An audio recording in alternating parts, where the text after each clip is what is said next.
ചെറിയൊരു തമാശ. ഒരാൾക്ക് നല്ല സുഖമുള്ളപ്പോൾ ശരീരത്തിലെ ഒരു അവയവത്തെപ്പറ്റിയും ചിന്തിക്കേണ്ടി വരുന്നില്ല.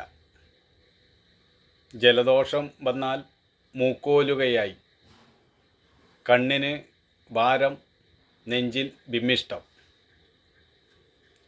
പല്ലുവേദന ഉണ്ടായാൽ ലോകത്തിൻ്റെ സകല ദുഃഖവും കൂടി പല്ലിൻ്റെ പോട്ടിൽ കയറിയിരിക്കുന്നത് പോലെ തോന്നും. വയറുവേദന വന്നാൽ പുളഞ്ഞു പോകും.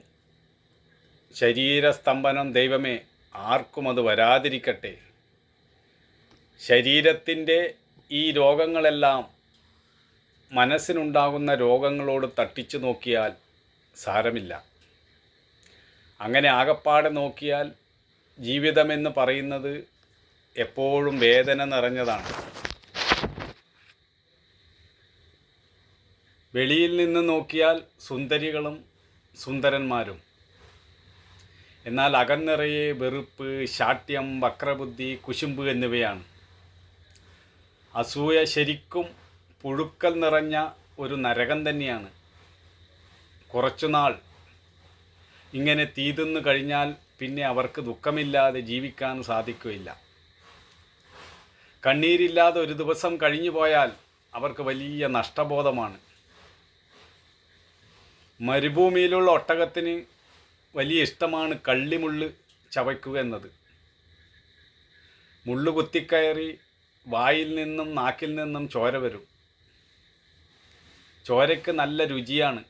ഒട്ടകത്തിൻ്റെ വിചാരം മുള്ളു നിറയെ ചോര ഇരിപ്പുണ്ടെന്നാണ്. ഒരുവൻ കള്ളു കുടിച്ചാൽ മദ്യത്തിൻ്റെ ലഹരി കുറേ സമയത്തേക്ക് ബുദ്ധിയെ മരവിപ്പിക്കുന്നു.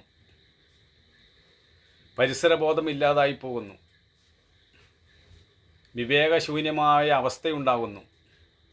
ചിലർക്ക് ജീവിതത്തിൻ്റെ ഏറ്റവും മുഖ്യമായ ഘടകം ചൊറിച്ചിലാണെന്ന് പറഞ്ഞാൽ പലരും ചിരിച്ചു പോകും. പുറം ആരെങ്കിലും ഒന്ന് ചൊറിഞ്ഞു തന്നാൽ എന്തൊരു രസമാണ്. ചിലർക്ക് കാതിലൊരു തൂവലോ കടലാസ് തുണ്ടോ ഇട്ട് തിരിക്കുന്നതിലാണ് ആനന്ദം. കാതിലിട്ട് തിരിക്കുവാനുള്ള കോലുണ്ടാക്കുന്നതിന് മാത്രം രാജ്യാന്തര വ്യാപകമായിട്ടുള്ള വ്യവസായങ്ങൾ നടക്കുന്നുണ്ട്. ആനയുടെ തോലിന് വലിയ കട്ടിയാണ്.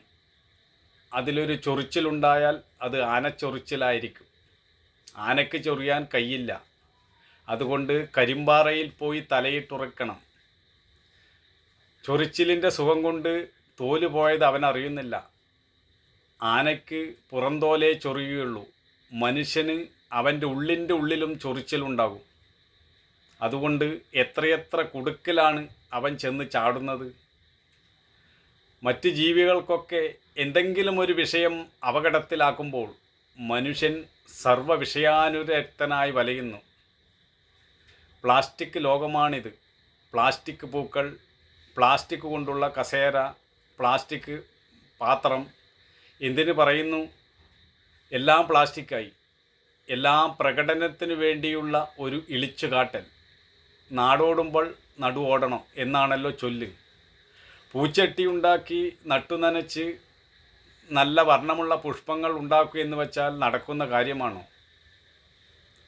ശരീരത്തിൻ്റെ പ്രതിരോധ ശക്തി അനുനിമിഷം ഇല്ലാതായി വരുന്നു. രോഗങ്ങളുടെ ആക്രമണത്തിന് കയ്യും കണക്കുമില്ല. ധനസമ്പാദനത്തിൽ മുഴുകി ഉപചാരങ്ങൾ നടത്തി കാലം കടന്നുപോയി. അവസാനം കാൽമുട്ട് കഴയ്ക്കും, നടുനേരെ നിൽക്കുകയില്ല, കണ്ണിൻ്റെ കാഴ്ച കുറയും, നാവിന് രുചിയില്ല, ദഹനക്കേട്, പിന്നെ പാരവശ്യമായി. അപ്പോഴാണ് ഓർക്കുന്നത്, ഇതിനാണോ ഞാൻ ലോകത്ത് വന്ന് ജനിച്ചത്.